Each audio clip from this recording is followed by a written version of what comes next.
କାର୍ଯ୍ୟକ୍ରମ ଶୁଣୁଛନ୍ତି ଆକାଶବାଣୀ କଟକ କେନ୍ଦ୍ରରୁ। ପ୍ରଚାର କରୁଛୁ ନାଟକ 6 ମାଣ 8 ଗୁଣ୍ଠ। ମୂଳ ଉପନ୍ୟାସ ବ୍ୟାସକବି ଫକୀରମୋହନ ସେନାପତି, ବେଦାର ରୂପାନ୍ତର ଗୋପାଳ ଛୋଟରାୟ, ପ୍ରଯୋଜନା ମନୋରଞ୍ଜନ ଦାସ। ନାଟକ 6 ମାଣ 8 ଗୁଣ୍ଠ।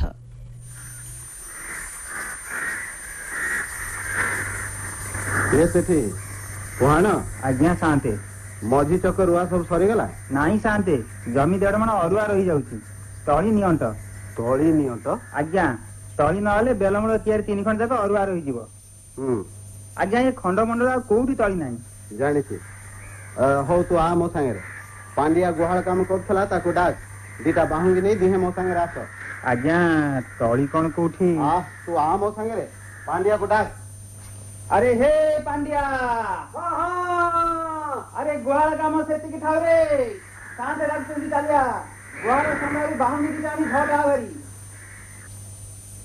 ଅବଧାନେ ବାରିକ ପୁଅ, ତମ ସୁଆରୀ ଏଣେ କୁଆଡେ ବିଜେ ହେଇଥିଲା ବା? କାଲି ସାଆନ୍ତଙ୍କର ଆମର ଏକାଦଶୀ, ଚମ୍ପା ସାଆନ୍ତାଣୀ ନବାତ ପାଇଁ ମତେ ପଠେଇଥିଲେ।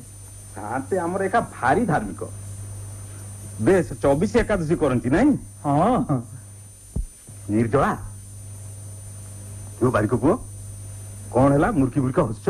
ଆରେ ସାମୁ, ଇଏ ତ ମୋ କଥା ନୁହେଁ, ଖୋଦ ଫତେପୁର ସରସଣ୍ଡ ତାଲୁକର 16ପଣି ଜମିଦାର ରାମଚନ୍ଦ୍ର ମଙ୍ଗରାଜଙ୍କ କଥା, ଯୋଉଠି ମାଛି ପଡିଲେ ନବ ଖଣ୍ଡ। କଣ ହେଇଛି ବାରିକ ପୁଅ? ମୋର କଣ ଭୁଲ ହେଲା? ଆରେ ତୁ ନିର୍ଜଳା ଏକାଦଶୀ କଥା କହିଲୁ ନା? ଆରେ ନିର୍ଜଳା ତ, ଏ ନବାତ ପୁଣି କଣ ହବ? ସେଇଠି ଦ୍ୱାଦଶୀ ପ୍ରେରଣା ପାଇଁ ସବୁ ଏକାଦଶୀ ଦିନ ସଞ୍ଜକୁ ସାଆନ୍ତଙ୍କ ଶୋଇଲା ଘରେ ତେରେ ଖଣ୍ଡେ କ୍ଷୀର, ଏତେ ଖଇ, ନବାତ, ପାଚିଲା କଦଳୀ, ଛେନା ସବୁ ରଖା ହେଇଥାଏ। ହେଲେ ଦ୍ୱାଦଶୀ ଦିନ ବଢି ସକାଳୁ ମୁଁ ତୁଚ୍ଛା ବାସନ ମାଜେ। କଣ କହୁଛ? ହଁ, ନାଇଁ ମୁଁ କିଛି କହିନି, ମୋ ତୁଣ୍ଡ ଉଡିଗଲା। ଆରେ କୋଉ କଣ ଗୁଡାଏ କହି ପକେଇଲି। ସେଇଠି ସାମ, ତତେ ବୁଢୀ ମଙ୍ଗଳାଙ୍କ ଦହି ଏକଥା ଯେମିତି 2 କାନକୁ 4 କାନ ନହୁଏ। ତୁ ଭୋଇକି ମୁଁ ଭଣ୍ଡାରୀ। ସାଆନ୍ତଙ୍କ କଥା ଥାଉ, ଚମ୍ପା ସାଆନ୍ତାଣୀଙ୍କ କାନରେ ଏ କଥା ପଡିଲେ ଆମ ମୁଣ୍ଡରେ ସାରୁଗୁଣା ବସିଲା ବୋଲି ଜାଣ। ହଉ ତୁ ତ କାମ କର, ମୁଁ ଯାଏ। ଏ କଣ ହିର ବାନ୍ଧିବାକୁ ଆସିଥିଲ? ହଁ, ଏ ହିରଟାରେ ହେଇ 2-4ଟା ଘୋଳିଆ ପଡିଛି। ଓହୋ, ତୋରେ ରୁଆ କ୍ୟାରିଟା ଏଥର ଭଲ ଉତରି ଯାଇଛି ରେ ସାମ। ଦିନ କେଇଟାରେ ଶୁଆ ପକ୍ଷିଆ ବୁଲି ଆଇଲାଣି। ଏଥର ଧାନ 2ଟା ପାଇବୁ ତୁ। ହଉ ମୁଁ ଯାଏ। ଆରେ ସାମ, ଆରେ ସାଆନ୍ତେ କଣ ଏଣିକି ଆସୁଛନ୍ତି? ହଁ, ଏଥର ମୁଣ୍ଡ ଉପରେ ତାଳପତ୍ର ଛତା। ମୁଁ ବାଟ ଭଙ୍ଗି ଏଣେ ପଳାଏ ରେ ବାପା। ଜୁହାର ଆଜ୍ଞା। ହଁ ଉଠ। ଆରେ ଉଠ, ତୋର ତ କଣ ଆଜିକାଲି ଆଉ ଦେଖା ନାହିଁ ରେ ସାମ। ତୋ ବାପ ଅପର୍ତ୍ତିଭ ହୋଇଥିଲା ଯେ ନିତି ସଞ୍ଜରେ ମୋ ପାଖକୁ ଯାଇ ଚାଷବାସ ଖବର ଜଣାଉଥିଲା, ଭଲ ମନ୍ଦ ବିପଦ ବୁଝୁଥିଲା। କେମିତି କଣ କଲେ ନଉତିଆ ଜାଗାରେ 2 ନଉତି ଫଳିବ, କେତେ ବୁଦ୍ଧି ମୁଁ ତାକୁ ଦଦେଇଛି। ହଁ, ସେମିତି ସ୍ନେହ ଏକା ମୋର ତାଠି ଥିଲା ବୋଲି ନା। ଆଉ ତୁ ତ ହେଲୁ ଘରକୁ ଏକୁଟିଆ ନା କଣ? ଆରେ ହେ ସାବା, ତୁ ଇଏ କଣ କରୁଛୁ? ତୁ ତ ନିହାତି ଓଲୁ। ଆରେ ଏତେ ନିଘଞ୍ଚ କରି ରହିଲେ କଣ ଧାନ ଫଳିବ? ଗଛ ନିଶ୍ୱାସ ମାରିବାକୁ ତ ବାଟ ରଖିନୁ। ଆରେ ଉପାଡ ଅଧିକ ଉପାଡି ପକା। ଆଜ୍ଞା। ଆରେ ଚାହିଁଛୁ କଣ, ଉପାଡି ପକା। ତିଆରି ଶୁଆ ପକ୍ଷିଆ ବୁଲି ଆଇଲାଣି, ଆଉ ବେଳ ଅଛି? ଉପାଡ, ଚଞ୍ଚଳ ଉପାଡ ମ। ଆଜ୍ଞା, ଗଲାସନ ମୁଁ ଠିକ ଏଇ ମତେ ରହିଥିଲି। ମୋ କଥା ମାନ, ଦେଖିବୁ ଏସନ 2 ଗୁଣା ଧାନ ପାଇବୁ। ଉପାଡ। ଆରେ ସାମ, ଉପାଡ। ଆରେ ସାମ, ତୁ କଣ ଏମିତି ଗୋଟି ଗୋଟିକିରି ଗଣୁଥିବୁ ନା କଣ ରେ? ଏ ପୁଆଣ, ପାଣ୍ଡିଆ, ଆରେ ତମେ 2ଟା ଠିଆ ହେଇ କଣ ରହିଛ ସେଠି? ବିଲୁକୁ ଓହ୍ଲେଇ ପଡି ତାକୁ ଟିକେ ବତେଇ ଦବଟି। ବିଚରାର କିଆରିଟା ବର୍ବାଦ ହେଇଯାଉଛି। ଆରେ ଲାଗି ପଡ ଟିକେ। 2 ଭାର 2.5 ଭାର ଅନ୍ଦାଜ ଗଛ ଉପୁଡି ଗଲେ ଠିକ ବାଗକୁ ଆସିଯିବ। ଆରେ ଏଇ ଗାଁର ପିଲା ସିଏ, ତା କିଆରି କିଏ, ଆମ କିଆରି କିଏ? ହଁ, ଦିଅ ଚଞ୍ଚଳ କାମ ବଢେଇଦେଲ। ପୁହାଣେ ସେଠି ଥାଉ। ପୁହାଣେ କିଆରି ମୋର ପାତଳ ହେଇଯାଉଛି। ପୁହାଣେ ସାମା, ତୋର ତ ଭାରି ଦିମାଗ। ଉପରେ ପଡି ସିଏ ତୋ କାମ କଲା, ତୁ ତାକୁ କିଆରିରୁ ଉଠେଇ ଦେବାକୁ ବସିଛୁ? ମୁଁ ମରିଯିବି ସାନ୍ତେ, ମୁଁ ମରିଯିବି। ମୁଁ ତାହେଲେ ତୋ ଲୋକସାନ କରୁଛି ନା? ବେଶ, ତୁ ତ ବିଲ କରି ଜାଣ କି ନ ଜାଣ, ହେଲେ ମୋ କରଜ ଧାନରୁ ବିଶ୍ୱାୟ କଳନ୍ତର ବାକି ରହିଲେ ପୁଣି ଜାଣିବୁ। ହଁ, ଆରେ ଏଇଟାକୁ ଭଲ କହିଲେ ମନ୍ଦ। ଏ କଣ, ସେ ଯାହା ଇଚ୍ଛା ତାର କରୁ, ତୁ ଠିଆ। ଆଜ୍ଞା ସାମଟା ବାଉଳାଟା ଆଜ୍ଞା ତା ଦୋଷ ଘେନିବେନି ଆପଣ ଯିବା ହୁଅନ୍ତୁ ଆମେ ତ କେଇଟା ବାଗେଇ ଦେଇ ଯାଉଛୁ ଆସ କୁହଣି କାହିଁ ସେମିତି ହଉଛି ବା ଚଳି ଦିବାର ତ ନବୁ ଆଉ ତୋ କିଆଟା କଣ ଆମେ ଉଠେଇ ନେଉଛି କି ତୋ ହାତ ଯଦି ନ ଯାଉଛି ତୁ ଯା ଶିଳ ମୁଦ୍ରେ ବସ ଯା ଆମ କାମ ଆମେ କରୁଛୁ ଯା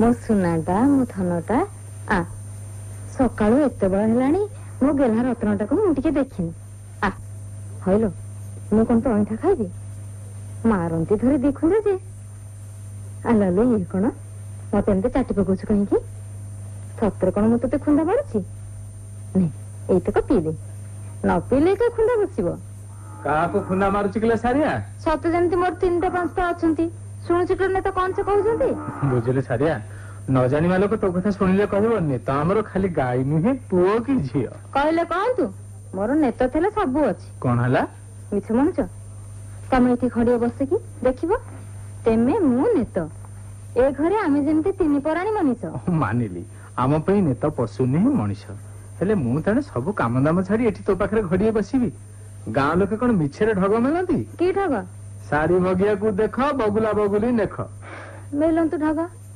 ଠାକୁର ଆମ କୋଳ ଖାଲି ରଖିଛନ୍ତି ବୋଲି ଯାହା ମନକୁ ଯାହା ଆସିଲା କହୁ ଆମେ କାହାରି ମନ୍ଦ ପାଞ୍ଚାକୁ ଯିବୁନି ନାଇଁଲୋ ନେତ ହେ ଦେଖୁଛ ମୋ କଥାରେ ନେତ କେମିତି ମୁଣ୍ଡ ଟୁଙ୍ଗାରୁଛି ତା କମଳ କଣି ମୋ ବେକରେ ଘଷୁଛି ଯିଏ ଢଗ ମେଲୁଛନ୍ତି ନା ସେ ଆସି ଦେଖନ୍ତୁ ମୋ ନେତର ବୁଦ୍ଧି ଏ ଗୋବିନ୍ଦପୁର ଗାଁରେ କୋଉ ମଣିଷଟାରୁ ଯଦି ଥବ ମୋ ସୁନାଟାଏ ମୋ ଚାନ୍ଦଟାଏ ଏ ଗାଁ ଲୋକଙ୍କ କଥା କଣ ମୁଁ ଜାଣିନେଲେ ସାରିଆ ଆମ ସିରି ଦେଖି ଧିଅ ଧରି ରହିପାରୁନାହାନ୍ତି ତନ୍ତେ କୋଳେ ମୋର ଜନ୍ମ ମୋର କୋଉ କଥାକୁ ଅଭାବ ତନ୍ତ ପକେଇ ପେଟ ପୋଷିବି ତୋ ଭଳି ଘରଣୀ ପାଇଛି ନେତ ଭଳି ଗାଈ ଆଉ ପୁଣି ଅଛି ମୋର 6 ମାଣ 8 ଗୁଣ୍ଠୁ ଗାଁ ତଳି ପାଟ ଜମି ଆମ 6 ମାଣ 8 ଗୁଣ୍ଠୁକୁ ତମେ ଏଣିକି ହାତ ଚାଷ କରୁନ ନାଇଁ ନାଇଁ ନାଇଁ ନାଇଁ ସେ ଅଡୁଆରେ ମୋର କିଏ ପଶିବ ସମସ୍ତେ କହନ୍ତି ମୁଁ ପୁଣି କୁଆଡେ ହୁଣ୍ଡା ଭଗିଆ ଚାଷ କିଏ ମୁଁ କିଏ ଭାଗ ବଖରା ଦେଇ ଯାହା ପାଉଛି ସେଇ ଆମର ନଖିଏ ହଁ ତୁ ହାତ ଧୋଇ ଝଟ ନଟେଇ ପାଖକୁ ଆସିବୁଟି ରାଧୁରାଣା ତା ଭାରିଜା ପାଇଁ ଖଣ୍ଡେ କସ୍ତା ବରାଦ ଦେଇଛି ଅପୂର ଦିନ ନବ ତାର ପୁଣି ବରାଦ ମଙ୍ଗରାଜ ସାଆନ୍ତଙ୍କ ଉଆସର ଚମ୍ପା ସାଆନ୍ତାଣୀ ଯେମିତିକା କାଳିଆ ଫୁଲ ପକା କସ୍ତା ପିନ୍ଧନ୍ତି ସେଇ ଖଚର ଖଣ୍ଡେ ହବ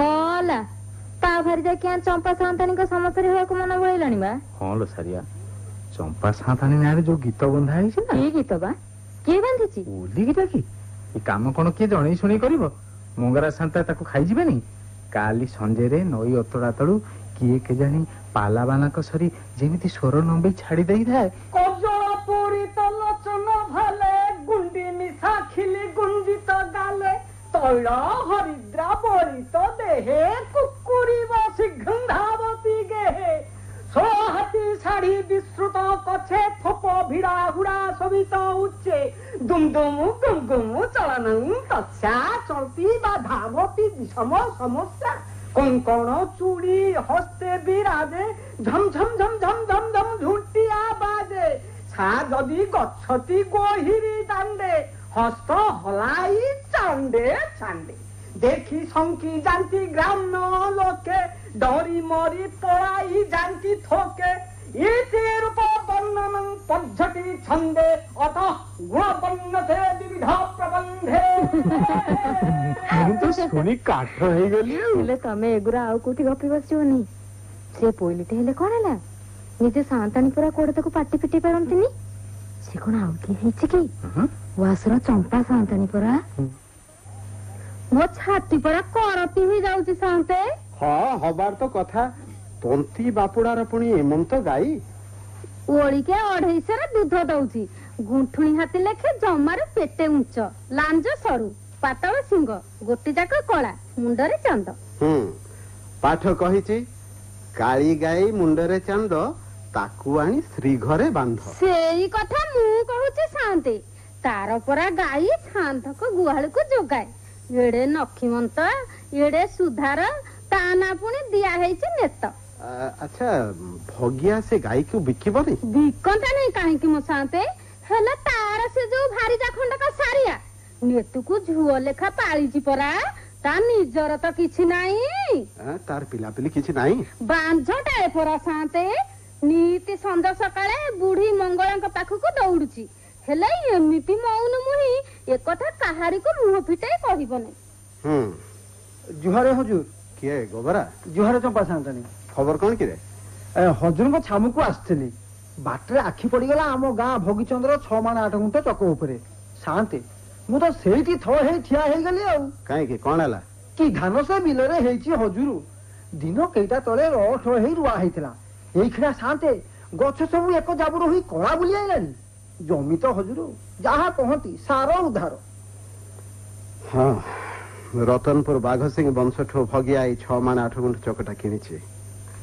ବାହିଲି ନିଷ୍କର ସବୁ ଯାକ ଗାଁ ଧୋରା ପାଣି ସେଇ ଜମିରେ ପଶେ ହଜୁରଙ୍କ ସାଙ୍ଗରେ ବାଘ ସିଂ ବଂଶର ଅଦୌତି ବୋଲି ସିନା ନଇଲେ 6 ମାଣ 8 ଗୁଣ୍ଠ ଚକ ହଜୁରୁ ନ କିଣି ପୁଣି ଭଗିଆ ତନ୍ତି କିଣିଥାନ୍ତା ଭଗିଆ ତ ସେ ଜମିକୁ ହାତ ଚାଷ କରୁନି ଭାଗ ଦେଇଛି ହୁଣ୍ଡାଟାଏ ହଜୁରୁ ହୁଣ୍ଡାଟାଏ ସେ କି ଚାଷ କରିବ ଆଜ୍ଞା ଆରେ ହାତ ଚାଷ ତ କରୁନି ଆଉ ଏତେ ଗୁଡା ଜମି କାହିଁକି ମାଡି ବସିଛି କେଜାଣି ଆଚ୍ଛା ଦେଖାଯିବ ହଉ ତୁ ଯା ସଞ୍ଜୁକୁ ଆସିବୁ ଜୁହାରେ ହଜୁର ଚମ୍ପା ସାନ୍ତେ କିଲୋ କଣ ଭାବୁଛୁ ସାରିଆ ତନ୍ତିଆଣୀର ସେଇ ନେତ ଗାଈ କଥା ମୋ ମନରୁ ଯାଉନି ସାନ୍ତେ କେମିତି ସେ ଗାଈ ଆସି ଆମ ଗୁହାଳେ ବନ୍ଧା ହବ ତୋ ଆଖିରେ ନାଚୁଛି ସାରିଆର ନେତ ଗାଈ ଆଉ ମୋ ଆଖିରେ ଭଗିଆର 6 ମାଣ 8 ଗୁଣ୍ଠ ଜମି ରତନପୁର ମୌଜାର ବାଘ ସିଂ ବଂଶ ଜମି ଜମା ଜମିଦାରୀ ସବୁ ତ ଗଲାଣି 60 ହାତ ବାଉଁଶ ଆସି ଦା ବେଣ୍ଟରେ ରହିଲାଣି ତେବେ ବି ତାଙ୍କ ଟାଣପଣ ଆଉ ଭାଙ୍ଗିନି ମୋ ଛାଇ ପଡ଼ିଲେ ତାଙ୍କ ନାହିଁ ଦେଉଛି ଆମରି ଗାଁ ଗହିର ଚକରୁ ବାଘ ସିଂ ଜମି କିଣିଲା ହୁଣ୍ଡା ଭଗିଆ ଇଏ ଜମି ସେ କେବେ କିଣିଲ ସାନ୍ତେ ସେ କଥା ମୁଁ ପାଶରେ ପକେଇଥିଲି ଆଜି ଗୋବରା ଜେନା ପୁଣି ମୋ ଛାତି ଭିତରେ ନିଆଁ ଜଳେଇ ଦେଇଗଲା ବାଘ ସିଂ ବଂଶକୁ ମୂଳପୋଛ କରିବି 6 ମାଣ 8 ଗୁଣ୍ଠରେ ମୋ ହଳ ଜଚା ହବ ଚମ୍ପା ସାନ୍ତେ ପିଲା ଝିଲା ମନାସି ସାରିଆ 2 ବେଳା ବୁଢୀ ମଙ୍ଗଳା ପାଖକୁ ଦୌଡୁଛି ନା ଦୌଡୁଛୁ ଯେ ହେଲେ ଭାରି ଗୁମାନି କାହା ଘରେ ତାର ଗୁମରେ ଫିଟିବ ନାହିଁ ଆରେ ତୋ ହାତରୁ ବଳେଇ ଯିବନି ମ ତୋ ସାଙ୍ଗରେ ତାର ପଡେ କେମିତି ଭଲ ମତେ ତାର ଭାରି ଖାତିରି ଭାରି ମାନ ତାହେଲେ ତ ତୁ ହିଁ ପାରିବୁ ତମ ତୁଣ୍ଡ ଫିଟିଲେ ତମ ପାଇଁ ମୁଁ ନିଆଁକୁ ଡେଇଁ ପଡିବି ସାନ୍ତେ କୁହ କଣ କରିବି ହଁ କହିବି ତୁ ଏଇଖିଣି ଯା ମୁଁ ଟିକେ ଭାବେ ମରୁଆ ମରୁଆ ମା ସାନ୍ତାଣୀ ସାନ୍ତେ କାହିଁ ଗଲେ କି କଚେରୀ ଖଞ୍ଜାରେ ତ ଥିଲେ ଚମ୍ପା ସାନ୍ତାଣୀଙ୍କ ସାଙ୍ଗରେ କଣ କଥା ବସାଉଥିଲେ ଦିନ ରାତି 8 ପହର କି କଥା ତାଙ୍କର ଚାଲିଛି କେଜାଣି ପୁଣି କଚେରୀ ଖଞ୍ଜାରେ ମା ସାନ୍ତାଣୀ ହେଇ ଶାନ୍ତ ଏଇ ଆଡକୁ ତ ଆସୁଛନ୍ତି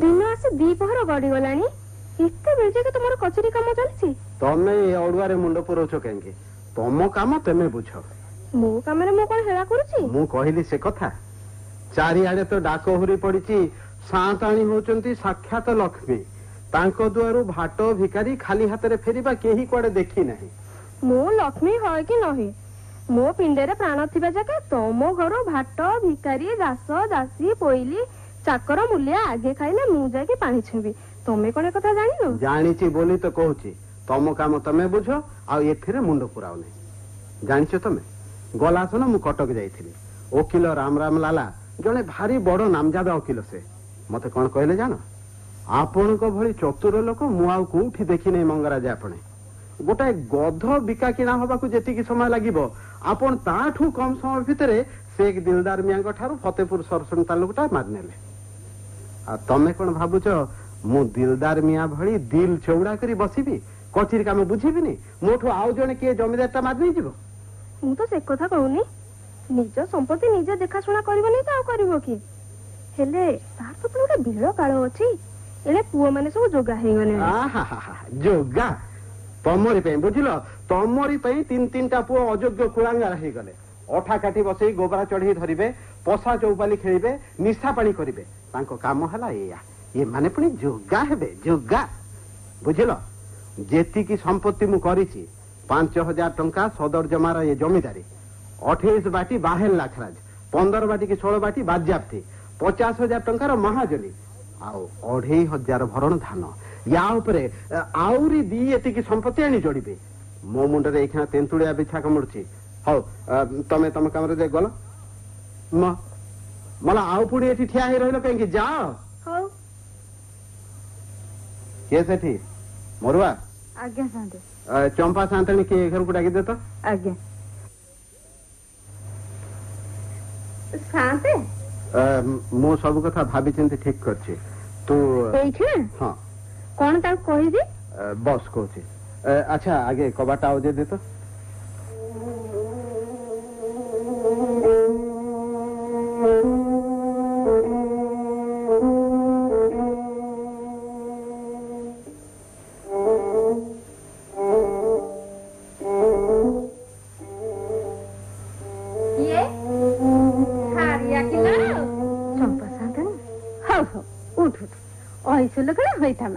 तो काश बजर हो कुआडे गाधे जाऊ हाँ दिघी को जीवुटे हाँ चल मु तो दिघी आड़ को जाऊची आ सांग है कथा भाषा हो जिबा आ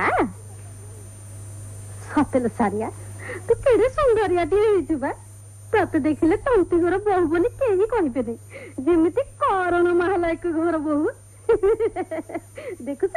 देखुछ या ढंग आसी पाए न पाए 10 वर्ष घर करुणा कलानी मो कथा सुनी लाजरे मुह बुलेई दउची आलो भगवान कौन करुची तंतरे बसचंती आउ मना जा मो पुडा मन तुम घर को तो तमे दुही तुआ टुए बगुला बगुली तम घरे आ की अछि जे मु आउ होती रोसे बात सारी तू सकाळो अंटा पानी करी रोसे काम साथी ह की बा कुटुंब की बा रोसे हाथ हलै देले न तुना 6 बजे थुआ हेची तों की पुणी तो हाथ कुआडे भारी खरा मोला मोला या तुठारे कण मारिका भर्ती म पाद पकेया को रहा नाही ये गोविंदपुरा गां माई पुगडा का एमिति न्यू छडा प्रकृति किछि काम नाही गाधुआ तुठारे खाली पर चर्चा पकाइथिले तू आमर एई गछ मुळे टिकिया बसी पड़िबा तुठ पातळा हे जाऊ के भल करी घसी माजी हे गाधे आ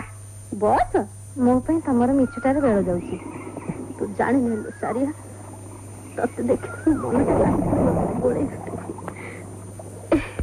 ए गोटे कथा कहिबी कोन मा बुढ़ी मंगला हेले सबुर मूल तांकरी आज्ञा रे पृथ्वी चलुची संसार आतजात होउची तांको आज्ञा केबे अनस्था हबर नहीं मु जाने तू 12 वर्ष करी मां को आज्ञा पाइछु एका आम शांतक घर ऊपर तांको दया थिला एबे तम ऊपर पड़िला एते बेले आ तू निता नहीं बसले चलिबो आलो बुझी पारुनो मो कथा सुन मु बुझेई दउची जहा घरे पिला झिला नहीं तार सबुथे किछि नहीं बांझ बरड हबा कि उना पाप शांतक घरे रोज पुराण हुए मु शुणे सेदिन गोसाई पोथिरे गाइले जहार पिला झिला नहीं सकाळू ता मुह चाहिबो नहीं तिनी पुआती सुलक्षणी बांझ बरडी गानी उछुणी जहार घरे पुआ झियो न थाए से माइकिनिया बड़ दुख पाए मो भाग्य तो नहीं मां को दया तम ऊपर हेची तू तांको देउळ तोळई दे देखिबू राती पाहिला बेलकू तो भाग्य फिटी जाइथिबो देउळ एते टंका आमे आनिबो कुछ टका सांसानी ये धर्म काम पुणी टंका पाई अटकी जीव आउ केई न देला आम मंगराज शांत देबे टंका पाई मु लगा हेली केते की ये टंका 150 देउळ ठिया हबो मंगराज शांत टंका देबे न देबे किया तमर जो 6 माणा 8 गुंठ जमी अछि ताकू कंटक बला लेखि दबो राती अधरे टंका गणी आनिबो कोन मो कथा मन को पाउछि ती लोके कहते शांत जमी कंट नेखि नेले आउ फेरांतिनी से लोकंक मुहरे निया मु परा कहूछि ए काम पाई मु लगाली दे कथाटा जेते बेले उकु हेलानी पछे गले भारी खराब हबो घरर जी सिरिमुंडा ताकू बाधा नहीं नहीं तो पसंतनी तमे से कथा कहनी से भलरे थांतु तमे कुह मु कोन करबी ए ने ये दधिवा मन को धंडा आ महाप्रसाद मो ऊपर तोर विश्वास हैला तमे कुह मु कोन करबी कांदने मो कथा सुन तते मु धंडा महाप्रसाद देली तता किछि करिया को पड़िबनी जहा परिवार कथा मु करबी तू जा गाधे पदे घर को जीबू जा आउ ये जुपकाठिर बंचिबार बाट तार नाही तमे बूढ़ी मंगलांका माली सोनारण को सब बुझे बराद देइछ तई गोटी गोटी करी सब बुझे देइछे सोनारणा भगिया घर को जाइछे एई साथ फेरी मते बातिने दबो हां दी गाड़ी खंडे पत्थर जोगाड़ करबा खबर काहे की ଭଗିଆ ଦେଉଳ ତୋଳେଇବ ପରା। ଟଙ୍କା କଣ ହବ, ଦେଉଳ ପାଇଁ ପଥର ଲୋଡା। 2 ଗାଡି ପଥର କାହିଁରେ କଣ ବୁଝିପାରୁନୁ?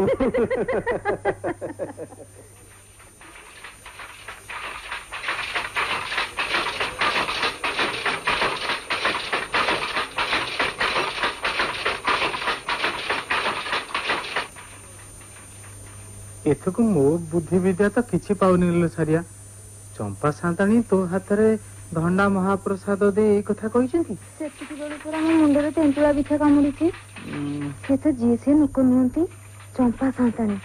ନାଁକୁ ସିନା ସେ ପଇଲୁ, ହେଲେ ଗାଁକୁ ସାନ୍ତାଣୀ। ମଙ୍ଗରାଜ ସାନ୍ତ ପରା ତାଙ୍କ ହାତ ମୁଠାରେ। ସେ କଣ ନାକରା କଥା କହିବେ? ସେଇ କଥା ତ, କଣ କରିବା ଏବେ? ଆରେ ଭଗବାନ ଘରେ ଅଛୁ ଭଗବାନ।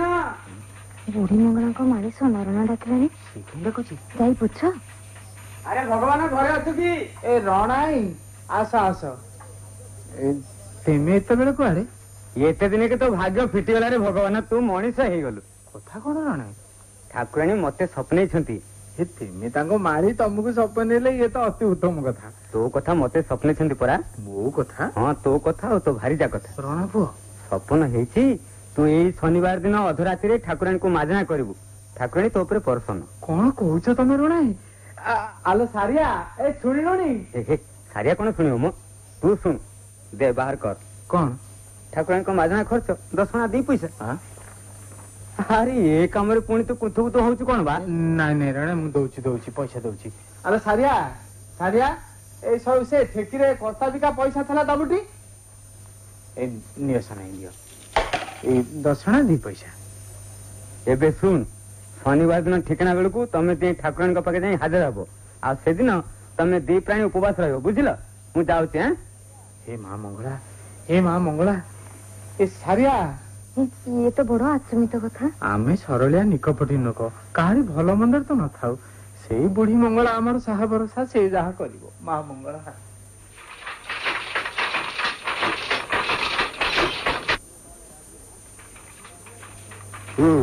ସେ ତାହେଲେ ରାଜି ନା? ରାଜି ନହିଁ ଆଉ ବାଟ ଅଛି ଶାନ୍ତେ। ବନେଇ ଚୁନି ଏତେ ଗୁଡେ ମିଛ କଥା ମୁଁ କହିଗଲି, ସେ କଣ କିଛି ଧରିପାରିଲା? ଆଚ୍ଛା ହଉ ଶୁଣ, ଠାକୁରାଣୀଙ୍କ ଆସ୍ଥାନ ପଛପଟେ ପୁରୁଷ ଗହୀରରେ ଗୋଟେ ଗାତ ଖୋଳା ହବ। ଆଜ୍ଞା। ତାରି ଭିତରେ ଗୋବିନ୍ଦା ଭଣ୍ଡାରୀ ଲୁଚିକି ରହିବ। ଆଜ୍ଞା। ତୁ ସାରିଆ ଭଗିଆ ପାଇଁ ଠାକୁରାଣୀକୁ ବର ମାଗିବୁ। ଆଜ୍ଞା। ଗୋବିନ୍ଦା ଗାତ ଭିତରୁ ଜବାବ ଦବ, ବୁଝିଲୁ? ହେଲା ଶାନ୍ତେ। ଏଣିକି ମୋ ଦକ ଭଗିଆ ଠାକୁରାଙ୍କ ଦେଉଳ ତୋଳିବାକୁ ନିୟମ କରି ଆସିବ, ତା ନହେଲେ ତା ବଂଶ ନାଶ ହେବ। ବାସ୍, ମୋ ସେତିକି ଲୋଡା। ହଉ ତୁ ଏଥର ଯା। ଜୁହାର ଶାନ୍ତେ। ଏ ଅମଙ୍ଗଳ କାମ ସେ କାହିଁକି କରୁଛ ଭଲା? ଓହୋ, ତମେ ପୁଣି ମୋ କାମ କଥା ଉଠେଇଲ। ମୁଁ ପରା ଥରେ ତମକୁ କହିଛି, ସମ୍ପତ୍ତି କେମିତି ବରବାଦ କରିବାକୁ ହୁଏ ସେଇ ବିଦ୍ୟା ଖାଲି ତମକୁ ଜଣା। ମୋ କାମ ହେଲା ସମ୍ପତ୍ତି କମେଇବା। ତମେ ତମ କାମ କର, ମୁଁ ମୋ କାମ କରୁଛି। ମୋ କଥା ତାହେଲେ ତମେ କିଛି ଶୁଣିବନି? ନା, ତମେ ଯାଅ ଏଠୁ। ହଉ। ଆରେ କିଏ ଅଛି? ଚମ୍ପା ସାନ୍ତାଣୀକୁ ଡାକିଦେ ତ।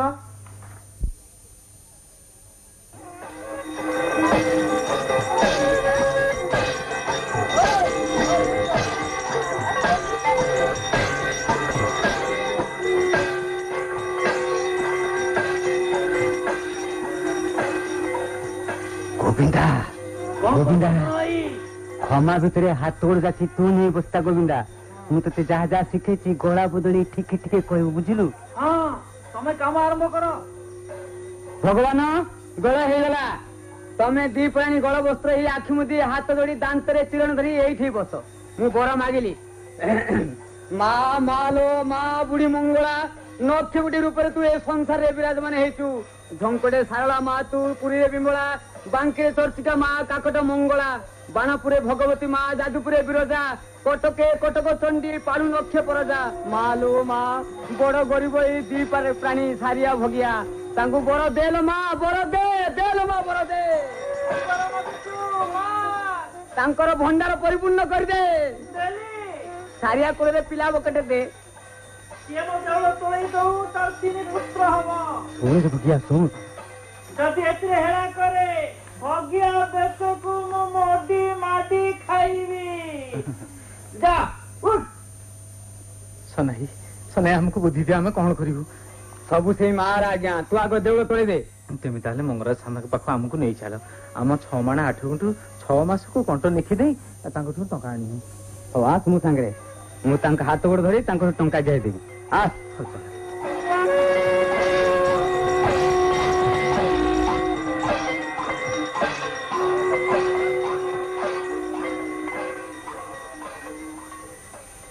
ସାନ୍ତେ କଣ୍ଟ ତ ପୁରୀ ଗଲା, ଭଗିଆ ଟଙ୍କା ସୁଝିଲା ନାହିଁ।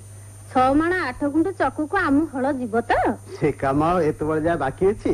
3ଟା ହଳିଆ ହଳ ନେଇ ଦଖଲକୁ ବାହାରି ଗଲେଣି ନା। ଆଉ ନେତ ନେତ ଆସି ଆମ ଗୁହାଳେ ବନ୍ଧା ହବ। ମକଦମା ଖର୍ଚ୍ଚ ବାବଦକୁ ଭଗିଆର ଘର ବାରି ସ୍ଥାବର ଅସ୍ଥାବର ସବୁ ସମ୍ପତ୍ତି ମୁଁ ନିଲାମ ଧରିଛି। ସରକାରରୁ ଜମାଦାର ଆସିଛି, ନାଗରାବାଲା ଗଲାଣି, ମୁଁ ବି ତ ବାହାରିଲି ଆଉ। ହଁ ସାନ୍ତେ, ଚଞ୍ଚଳ ଯାଇ ମୋ ନେତୁକୁ ଆଣ। ମୁଁ ଅରୁଆ ଚାଉଳ ହଳଦୀ ସଜନି କରି ଚାହିଁ ରହିଲି।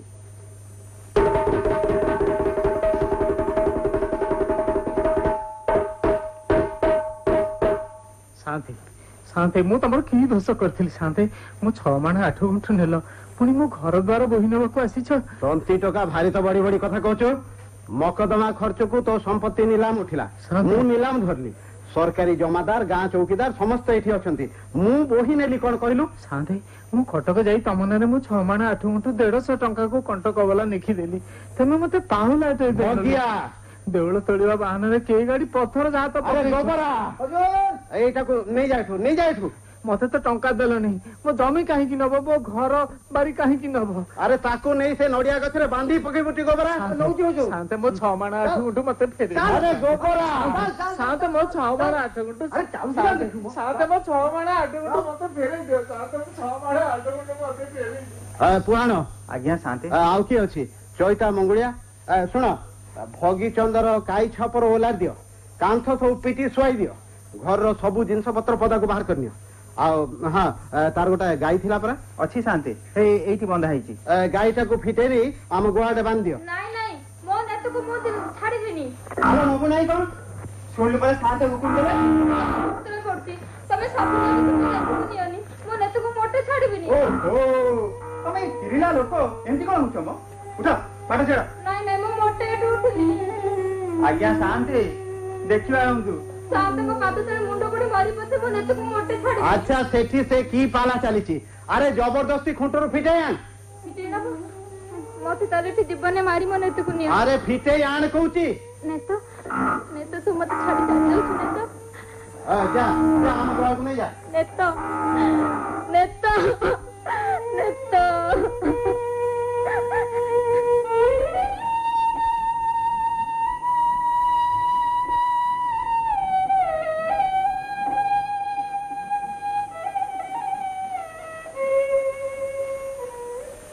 ନାଇଁ ଶାନ୍ତେ, ତେମେ ଆର କିଛି ହେଲେ ଗୋଟେ ବାଟ କର। ହେଲା ଏବେ ଆମର ଗାଈ କେଇଟା ରତନପୁର ମୌଜାକୁ ଯାଇଥିଲେ।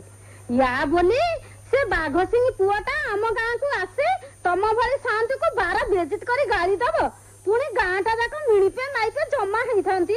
ମୋର ତ ମନେ ହଉଥିଲା ତା ନାକଟାକୁ କାମୁଡିକି ଛିଣ୍ଡେଇ ଦେଇଥାନ୍ତି।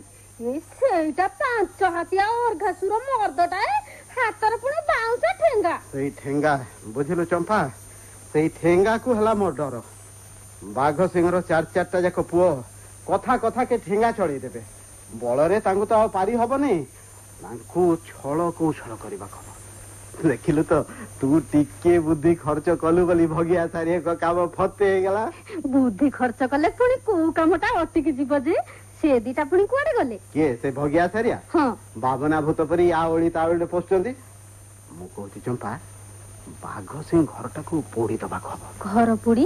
ହଁ, ଏଇ ଗୋବରାଟା ଏତେ ଚାଲାକ ଚତୁର, ହେଲେ ତା ଦେଇ କିଛି କାମ ହେଲାନି।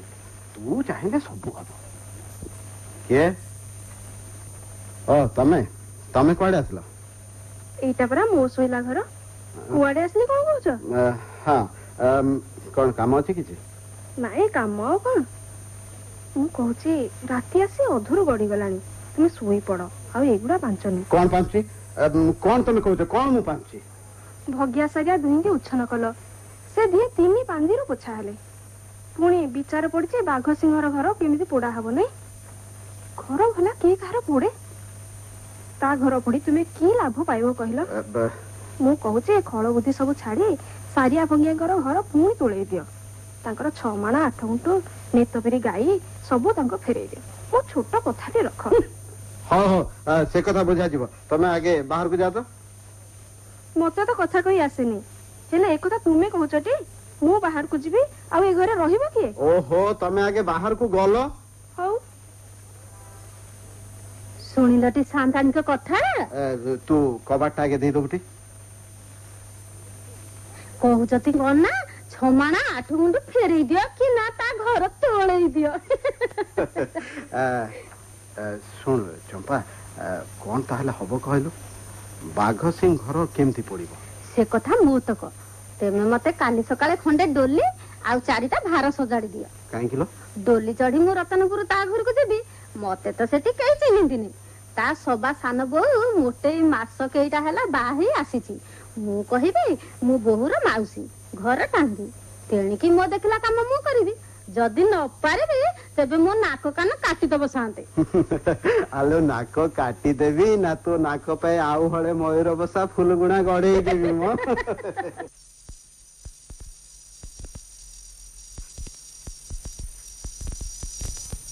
ସାନ୍ତେ ଟିକେ ବାହାର ପଟକୁ ଆସିବା ଆଜ୍ଞା ହୁଅନ୍ତୁ।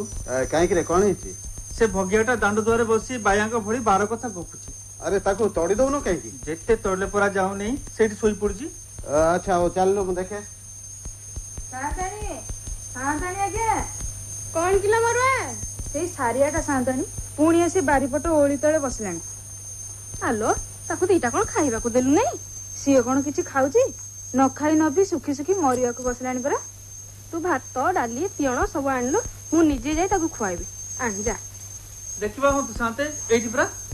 କିରେ ଭଗିଆ, ତତେ ମୋ ଦୁଆରକୁ ଆସିବ କିଏ କହିଲା? ମନ କହିଲା, ହାତୀ କହିଲା, ଘୋଡା କହିଲା, 6 ମାଣ 8 ଗୁଣ୍ଠ ବାହା କହିଲା। ଗୋଟା ପେଖାନା କାଢୁଛୁ ନାଇଁ? ପେଖାନା। ଏଇ କିଏ ଅଛି ତା ପିଠିରେ ବସା ମତେ ଯା। ବସା ଭଲ କି? 2 କେ 2 ପଣ 14 ଗୁଣେ 8 ପଣ। କାଇଁ ମାରୁଛନ୍ତି? ଆରେ ସେ ଗୋବରା ଜେନାଟା ଗଲା କୁଆଡେ? ହଜୁର କଣ ହଜୁର ହଜୁର ହଜୁ? ଏଇ ପାଗଳଟାକୁ ନେଇଯା, ଏଠୁ ଘୋଷାରି ଘୋଷାରିକି ନେଇଯା। ଏ ପାଗଳା ଚାଲ ଚାଲ। ଆରେ ଚାଲ ବା।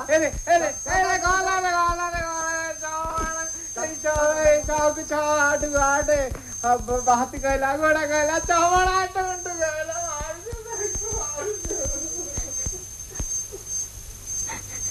ସାରିଆ, ତୁ ଏମିତି କାହିଁକି ହଉଛୁ କହିଲୁ? ଖାଉନୁ କାହିଁକି? ନ ଖାଇ ନ ପିଇ ତୋ ଦେହ କଣ ହେଲାଣି କହିଲୁ? ଆଲୋ କାନ୍ଦ ନା ବା, କାନ୍ଦି କି ଫଳ ପାଇବୁ କହିଲୁ? କାଲି ମୋ ନିଜ ଖାଇଲା ଭାତ ତତେ ଦେଲି, ତୁ ଖାଇଲୁନି। କେତେ ଦିନ ଏମିତି ନ ଖାଇକି ରହିବୁ? ଏ ମରୁଆ, ଆଣିଲେଣି ସାନ୍ତାଣୀ ଭାତ ଡାଲି ତିଅଣ ସବୁ ଆଣିଛି। ସାରିଆ, ଓ ମାଟା ପରା, ନେ ଖାଇଦେ। ଆଲୋ ସାରିଆ, ତୁ କାଲି ଖାଇଲୁ ନାହିଁ ବୋଲି ସାନ୍ତାଣୀ ମଧ୍ୟ ଖାଇଲୁନି। ତୁ କଣ ତାଙ୍କୁ ଉପାସ ରଖେଇବୁ? ସାନ୍ତାଣୀଙ୍କ ଗୋଡତଳେ ପଡୁଛି, ସେ କାହିଁ ମୋ ପାଇଁ ଭୋକ ଉପାସ ରହିବେ? ମୋ ପାଟିକି ତ ଭାତ ଯାଉନି। ମୁଁ ଏମିତି ନ ଖାଇ ନ ପିଇ ଏଇଠି ସାନ୍ତାଙ୍କ ବାଡି ତଳେ ପଡି ପଡି ମରିଯିବି। ଏଇ ସାନ୍ତାଣୀ ଭାତ ପତରକୁ ଆଡେଇ ବସିଲାଣି। କରୁ ଯାହା ତାର ମନ, ମୁଁ ଆଉ କଣ କରିବି। ତୁ ଆ। ସାନ୍ତାଣୀ ଶୁଣିଲଣି ନା, ବାଘ ସିଂ ଘର 3ଟା ଯାକ ଖଞ୍ଜା ପୋଡି ଭସ୍ମ ହେଇଯାଇଛି। ଗୋବିନ୍ଦା ପରା ଦାଣ୍ଡରୁ ଶୁଣି ଆସି କହୁଛି। ଚମ୍ପା କାଇଁ କୁଆଡେ ଯାଇଥିଲା ଯେ ଦୋଲିରେ ଚଢି ଆଇଲା। ସାନ୍ତଙ୍କ ସାଙ୍ଗରେ କଣ ଫୁସଫୁସ କଥା ହଉଥିଲା। ଭଗିଆ ବାଇଆ ହେଇଗଲା। ସାରିଆ କହୁଛି ନ ଖାଇ ନ ପିଇ ମରିବ। ବାଘ ସିଂହର ଘର ପୋଡିଗଲା। ହେ ଠାକୁରେ, କଣ ହେଲା? କଣ ହେଲା ସାନ୍ତାଣୀ? ଏମିତି କାହିଁ ହଉଛ?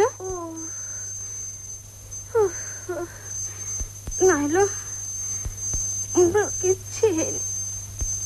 ତୋ ଦିଅଙ୍କ ଘରେ ଖଣ୍ଡେ କଣ ପକେଇଦେଲୁ, ମୁଁ ଟିକେ ଶୁଏ।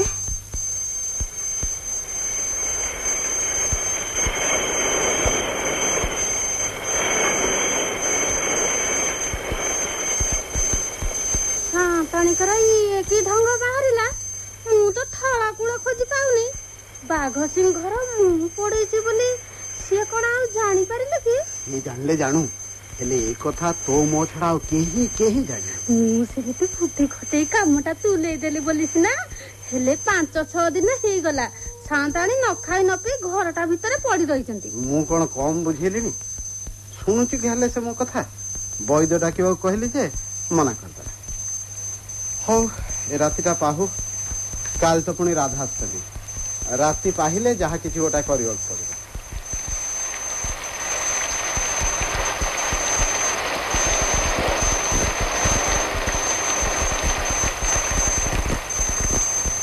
ମଲା ମଲା ସାନ୍ତାଣୀ କଣ ଘରୁ ଉଠି ଆସି ଚଉରା ମୂଳେ ଓଦା ଭୂମିକାର ଶୋଇଛନ୍ତି।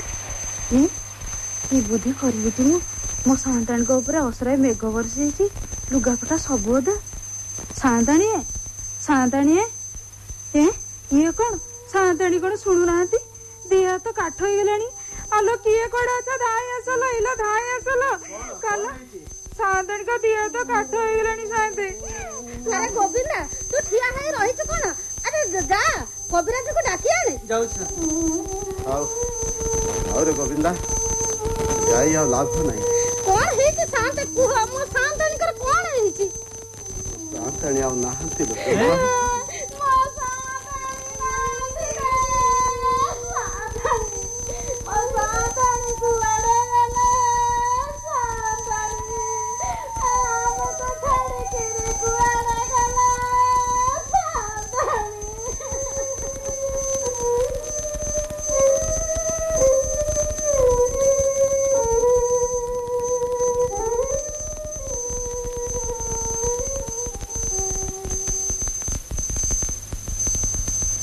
आज कौन बिल कम को जीवु नहीं कि पुहाण?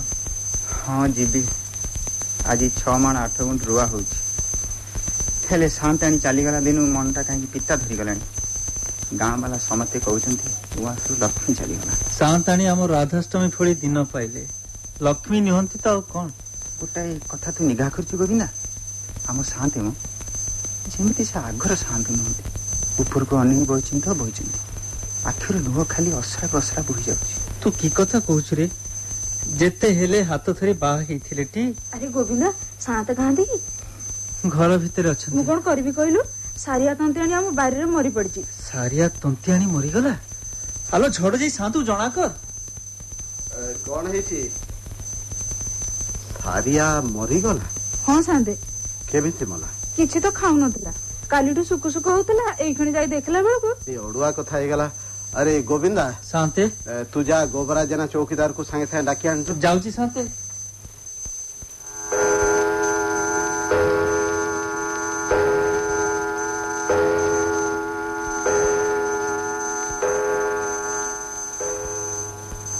जुहार शांते। कौन है? हजूर दारोगा साहब मु गोविंदपुर मौजार चौकीदार गोबरा जना। बेवकूफ नालायक हजूर तू भारी बदमाश आदमी अच्छु। हजूर तो जमींदार रामचंद्र मंगराज भी भारी बदमाश आदमी अच्छी। हजूर तुम्हें दिहे सला करी रतनपुर मौजार डोम मान नारे मिछ मकदमा कल। हजूर से माने जेल गले। हजूर बेवकूफ नालायक। हजूर दारोगा साहब खूनी मामला। क्या कहा? खूनी मामला? हजूर दारोगा साहब ए गोविंदपुर मौजार भगीचंद्र भार्जा सारिया तंतियाणी को खून। आसामी किए? खोद जमींदार रामचंद्र मंगराज। रामचंद्र मंगराज खून करची? हजूर चलो तड़े दम मु सरजमीन तदंत को जीबी। हजूर सही चौका गोड़ा बार करू।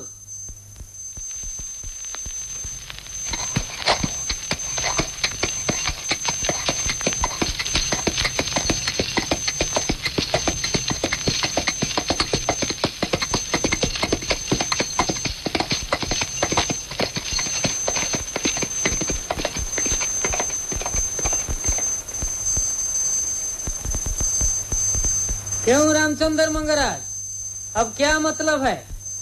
रतनपुर डोमो मान को मकदमारे तो आम थाना वालों को फाकी देल। अब सारिया तंतियाणी खून मकदमारे मु तुमको गिरफ्तार कली। तुम्हें सारिया को ठेंगारे पिटी पिटी मारी देच। तम विरुद्ध रे बहुत साक्षी बहुत गुआ निजे चौकीदार गोबरा जेना जवाब देची तुम्हें सारिया को ठेंगारे पिटी खून करिच। तमर जवाब कौन कुआ? मोर जवाब? हाँ कुआ जवान मंदी दियो। बेश लेखंतु मु सारिया को मारी नहीं। भगिया मो पाखरु टंका करज नहीं थिला नालिश करी ता 6 माण 8 गुंठ जमी मो डिग्री कर नहीं छी। मकदमा खर्च को ता गाई नहीं छी। ठीक है बुझिलो रामचंद्र मंगराज मु दारोगा इनायत हुसैन मो काम रे एपाक सेपाक मोटे नाही। ए मकदमा रे मु तुमको चालान कली। मुंशी चिठा रिपोर्टटा दियो तो मु थर पढ़ी निए। बंदा गोबरा जेनार रिपोर्ट पाइबा मात्रे लहम को गुदस्त न करी एक ही मामला भारी संगीन थिबा लिहाज बंदा तड़ेदम सरजमीन को रवाना है।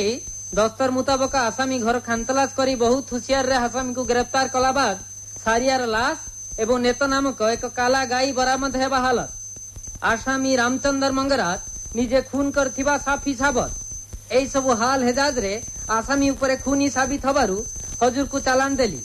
हजूर खुदाबंद माँ बाप दुनियार बादशाह रिपोर्ट कसूर माफ हो नौसनारा तजवीज हब 10 तारीख अक्टोबर सन 1831 मसीहा। ठीक अच्छी बरकंदाज आसामी को हाथ कड़ी पके चालान कर। अरे ये की मुसीबत ए तिरला एमती कांदुची काई की नहीं मु शांत को मु छाड़ी देबी नहीं। आहा चंपा जा घर को फेरी जा कांद नहीं मो गोड़ा हाथ चलू नहीं शांत मु आसु केमते फेरी काहे की एमिते कांदुचु जे गोविंदा अरे चंपा को नहीं घर को जा। आसो चंपा शांताणी आसो। मु कोन करबे मते बुद्धि बात बे सुनाई गंता घर कोलप पड़ी जिनिस गुरा का उई धरि दिबे कि मुसा खाई दिबे। सुन सुन चंपा ए ने ए दिटा गंता घर कंची सब जिनस पत्र सावधान रे रखिबो किछि चिंता करिबो नै। ए देखिबा को कोन मा भाग्य रे। ओहो हो तू एथर घर को गलो जा जा। चंपा शांताणी आसो आउ ठियालो कहीं आसो। हाँ चल देख गोविंदा सात मते गंता घर कंची देइछंती कहार को एक कथा कहबी नै टी चल।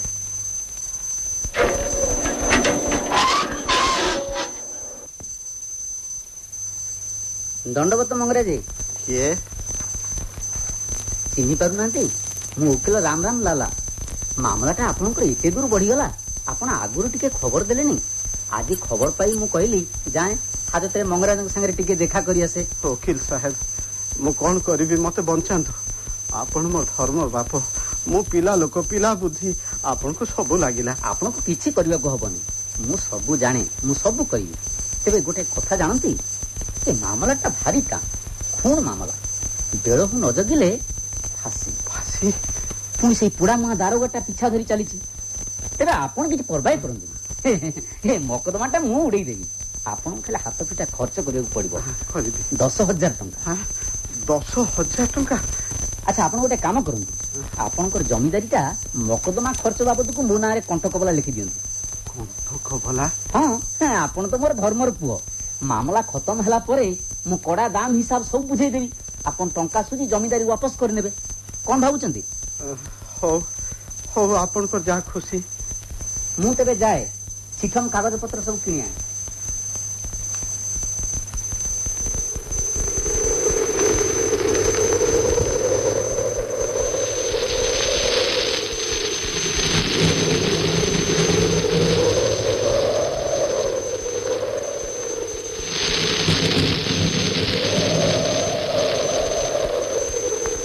देखुच ना चंपा शांताणी बेल बुड़ी आइलानी एने तुआ को तुआ मेघ पवन घड़घड़ी भांगी पड़ुची तू झटा झटा गोड़ा काढ़ी चलिया गोपालपुर घाट पारी हे गले आउ किछि दकड़।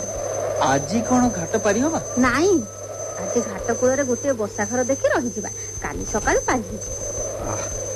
आज सकाळू उठी कहा मुह चाहिथिली केजानी अधला कर सौदा बिकिली ने मेघ बाहा दिन एथिरे किए काहे की घरु बाहरिबो बोइला दिन गलाटिरे सरी वृथा काल काटी देली न भजी श्री हरि हरि हे ए भव सागर रु पारी कर प्रभु ना बेल आसी बुड़ीबा को बसिलानी एथर दुकान उठे घर को जीवा मनीषर गोटाए दिन व्यर्थरे चली गला।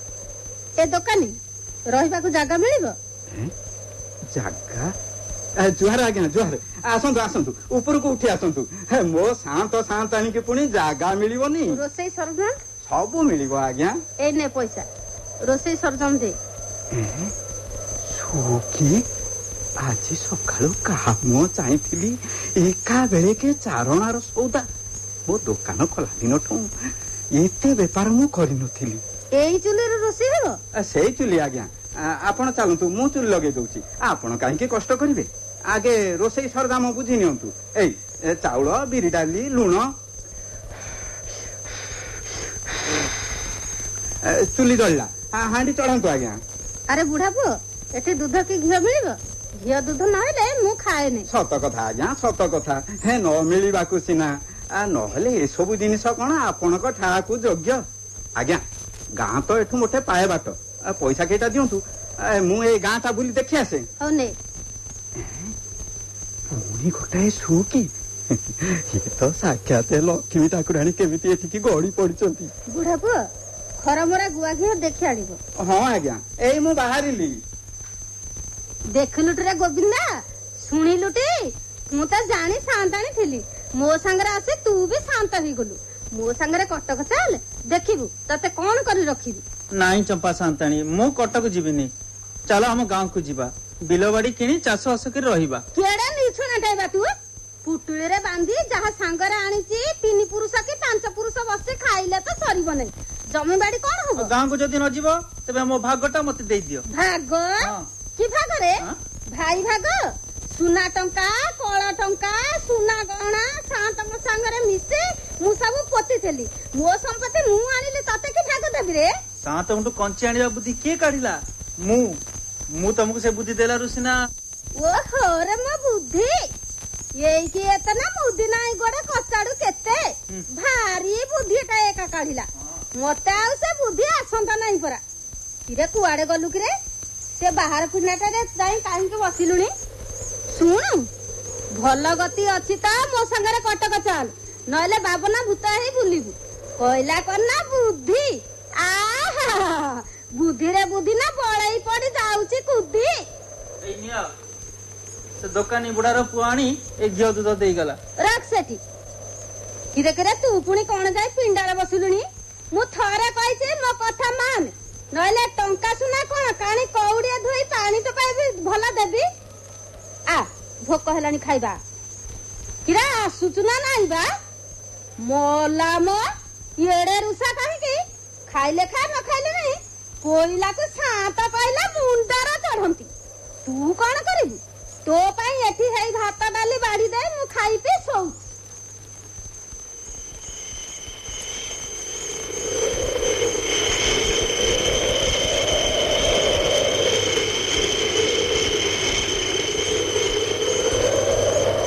ତୁ ସାନ୍ତାଣୀ, ମୁଁ କୋଇଲା, ଏଇଥିପାଇଁ ମତେ ସାକୁଲି ଡାକି ଆଣିଥିଲି। ତୋ ଇଚ୍ଛା ସବୁଦିନେ ମତେ ତୋ ହାତ ଟେକା ରଖିବୁ।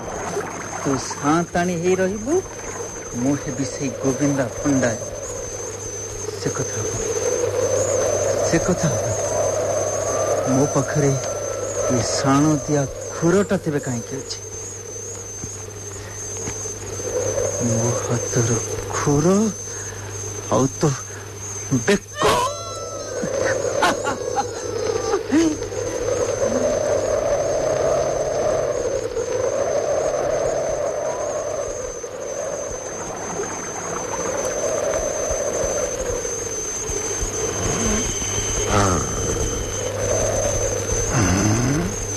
ନାଉରୀ ଭାଇ, ଏ ନାଉରୀ ଭାଇ, ନାଉରୀ ଭାଇ କିଏ? ଟିକେ ଘାଟ ପାରି କରିଦେଲୁ। ଏ ମେଘ ଅନ୍ଧାର ରାତି ଡଙ୍ଗା ଫିଟିବ ନେଇ ଯ। ତୋ ହାତ ଧରିଛି ଭାଇ, ରାତି ପୁରା 5 ହେଇ ଆଇଲାଣି। ତୁ ଲକ୍ଷେ ଟଙ୍କା ଦେଲେ ମୁଁ ଖୁରିଆ ଭିତରୁ ବାହାରିବିନି। ହେ ଯ। ଏଇ ନେ ଭାଇ, 5 ଟଙ୍କା ପଛେ ଦଉଛି, ଟିକେ ପାରି କରେଇ ଦେ। 5 ଟଙ୍କା? ଗୋଟାଏ ପଛରକୁ 5 ଟଙ୍କା? ଦିଅ ଦିଅ ଭାଇ, କଣ ଦଉଛ ଦିଅ। ଖାଲି ତମେ ବୋଲି, ନହେଲେ ଆଉ କିଏ ହେଇଥିଲେ ନା ମୁଁ ମୋଟେ ଉଠି ନଥାନ୍ତି। ଡଙ୍ଗା ଉପରେ ବସ ଯ, ବସ।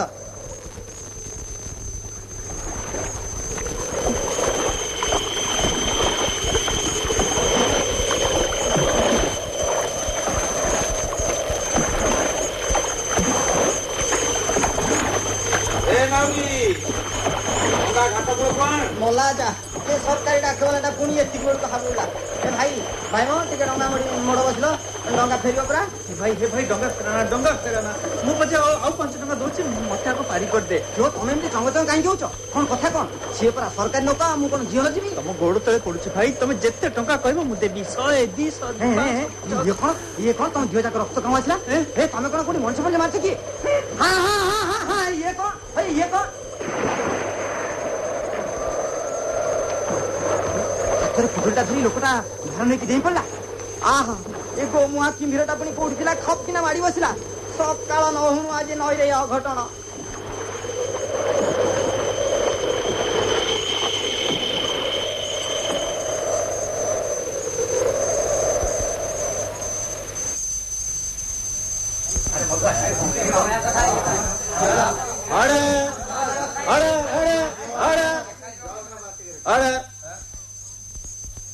सरकार श्रीयुक्त ईस्ट इंडिया कंपनी बहादुर मुदेई बनाम रामचंद्र मंगराज साकिन गोविंदपुर प्रगने असुरेश्वर जिले कटक मुदाला सारिया को हत्या करिथिबा ओ ता घरर आसबाब पत्र लूट करिथिबा मामलार रायर यथायथ अंश आम्भे सेशंस जज एचआर जैक्सन अदालत रे पढ़ी सुनाई देउछु।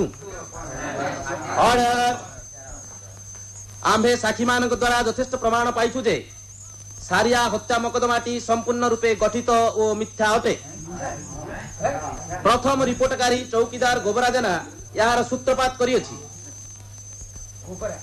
से मिथ्या को सत्य रूपे प्रतिपन्न कराइबा निमंते यथेष्ट चेष्टा करी अदालतर कूट प्रश्न रे आत्मरक्षा करबा को असमर्थ होइछि। अन्य साक्षी मानक ठारू एही प्रमाण मिलिछि जे आसामी अन्य लोकर संपत्ति हरण करबा सकाशे कुटिल बुद्धि प्रयोग विद्यारे निपुण अटे। ऑर्डर मात्र काहारी प्रति दोषयुक्त बल प्रयोग करिवार प्रमाण नाही। सुतरां एपरि लोक द्वारा नरहत्या संपूर्ण असंभव अटे एवं हत्या करिवार कौनसी कारण मध्य नाही। सिविल सर्जन को साक्ष्य एवं अन्य प्रमाण द्वारा आमर हृदबोध हेउछि जे सारिया को केही हत्या करि नाही। दीर्घ दिन अनाहार जोगु ताहार मृत्यु घटिछि। ऑर्डर ऑर्डर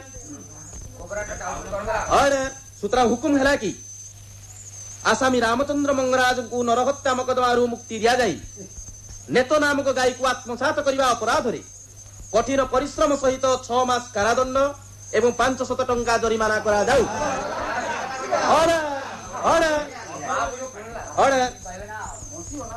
जरिमाना अनादये अतिरिक्त 3 मास कारादंड। पुनश्च एही मकदमारे मिथ्या साक्ष्य देवा अपराध रे गोबरा जेना चौकीदार विरुद्ध रे पुलिस उपयुक्त कार्यपंथा ग्रहण करंतु।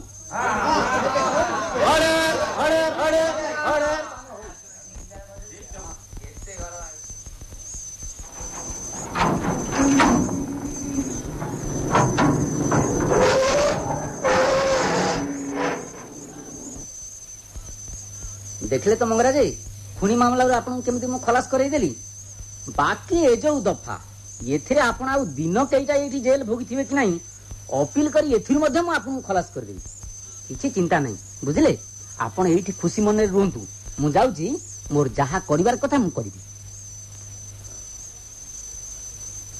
जुहार शांते के गोबरा तू आपण को नारे मिछ साखी देइथिली बोली परा मते गोटाए बरस पूरा ठुकी देले। आपनकर तो 6 मास सेतु पुनी मासे खंडे गलानी। जे जहा कर्म कला ता फल सीए भोगिला। ठीक कथा हुजूर आपण को कर्म फल आपण भोगिले मो कर्म फल मु भोगुची। अरे रतनपुर मौजार डमो माने एई जेल रे अछंती। आपण को सलाह रे तो से मानक नारे मु मिछ मकदमा करैथिली मो ऊपर आगा सेगुडाकर भारी अदौती आगा मते जीवन रे मारी देबे। तू तो पुनी मो नारे मिछ साखी देइथिलु से माने छाड़ीबे काहे की मते तो से माने छाड़ी नाहंती। जो दिन मु एठी के आसिली ससुर आइले संगाते आइले कही मते जो थट्टा करथिले मन गयला आते गयला गोड़ा गयला जावाना शांति शांति भगिया। हां पागल बोली ताको जेल भितरे रखिचंदी परा। हे शांति से एई अडी को आसी चाके चावण चौदुगुणे 8 पण ए शांति शांति मत खाया के दे मु खाइबी शांति हम खाइबी भगिया मत कामड़ी पको मरि गेल ने पति चाड़ा।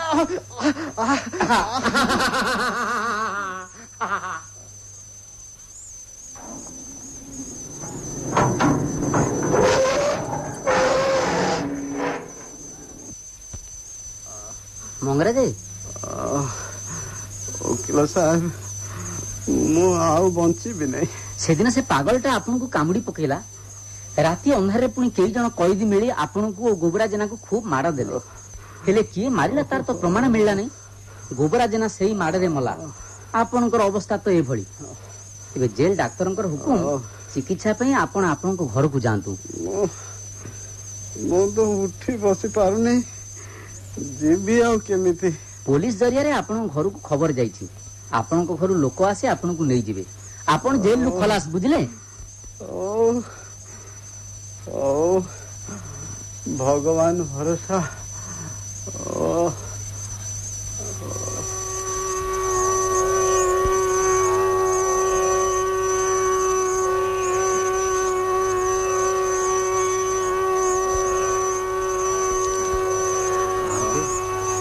ଶାନ୍ତି ଆରେ ପୁହାଣ ଯୋଉଠି ତ ସାନ୍ତାଣିକର କାଳ ହେଇଥିଲା ସେଇଠି ଖଣ୍ଡେ ମସିଣା ପକେଇଦେରେ ସେଇ ଚଉରା ତଳେ ମୁଁ ଶୋଇବି। ଗୋପୀ କବିରାଜ ଆସିଛନ୍ତି ଶାନ୍ତି। ଫେରି ଯିବାକୁ କହରେ, ଏଇଠି ଶୋଇଲେ ମୋର ଶାନ୍ତି।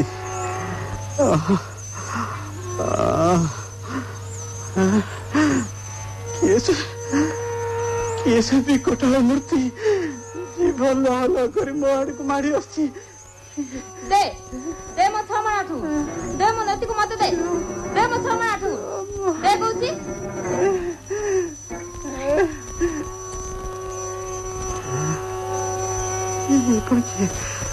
ଏ ହାତରେ ଖଣ୍ଡା, ସେ ହାତରେ ମୁଦୁକର, କିଏ ତ ଗାଈ ଜାଣେ ଗାଈ ମତେ ଗାଈ ନା ନା ନା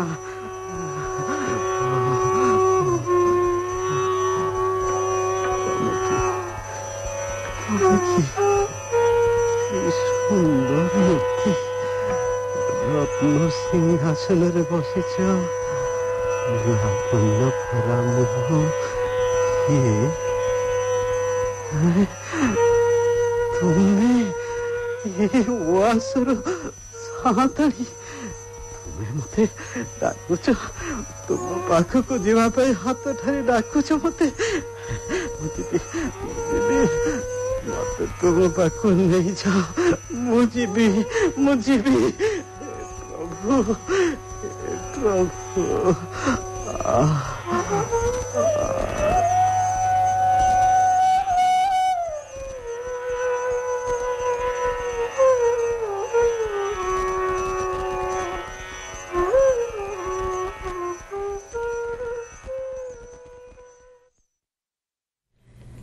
ଶୁଣିଲେ ନାଟକ 6 ମାଣ 8 ଗୁଣ୍ଠ। ବିଭିନ୍ନ ଚରିତ୍ରରେ ଥିଲେ ମଙ୍ଗରାଜ ନୟନକିଶୋର ମହାନ୍ତି, ଭଗିଆ କେଶବଚନ୍ଦ୍ର ଶତପଥୀ, ଗୋବିନ୍ଦ କୃଷ୍ଣଚନ୍ଦ୍ର ସିଂ, ଗୋବରା ଅବନୀ କୁମାର ରାୟ, ପୋହାଣ ଶ୍ୟାମସୁନ୍ଦର ମହାନ୍ତି, ସନା ଶରତଚନ୍ଦ୍ର ଶତପଥୀ, ଶ୍ୟାମ ପୂର୍ଣ୍ଣଚନ୍ଦ୍ର ସ୍ୱାଇଁ, ଏବାୟତ କୃଷ୍ଣ ବିହାରୀ ନନ୍ଦ, ଗୋପୀ ବିନୋଦ ବିହାରୀ ପଟ୍ଟନାୟକ, ନାଉରୀ ଚକ୍ରଧର କୁଆଁର, ସେକ୍ସନ ଜଜ୍ ଭୀମ ସିଂ, ରାମ ଲାଲା, ବ୍ରଜମୋହନ ମହାନ୍ତି, ସାନ୍ତାଣୀ ଭାରତୀ କର, ଚମ୍ପା ସରୋଜିନୀ ମହାପାତ୍ର, ସାରିଆ ଉର୍ବଶୀ ଯୋଶୀ, ମରୁଆ ରମଲା ଜେନା, ସ୍ୱର ଦୀନବନ୍ଧୁ ଦାସ। ମୂଳ ଉପନ୍ୟାସ ବ୍ୟାସକବି ଫକୀରମୋହନ ସେନାପତି, ବେତାର ରୂପାନ୍ତର ଗୋପାଳ ଛୋଟରାୟ, ପ୍ରଯୋଜନା ମନୋରଞ୍ଜନ ଦାସ, ପ୍ରଯୋଜନାରେ ସହାୟତା ଗିରିଶ ଚନ୍ଦ୍ର ନାୟକ।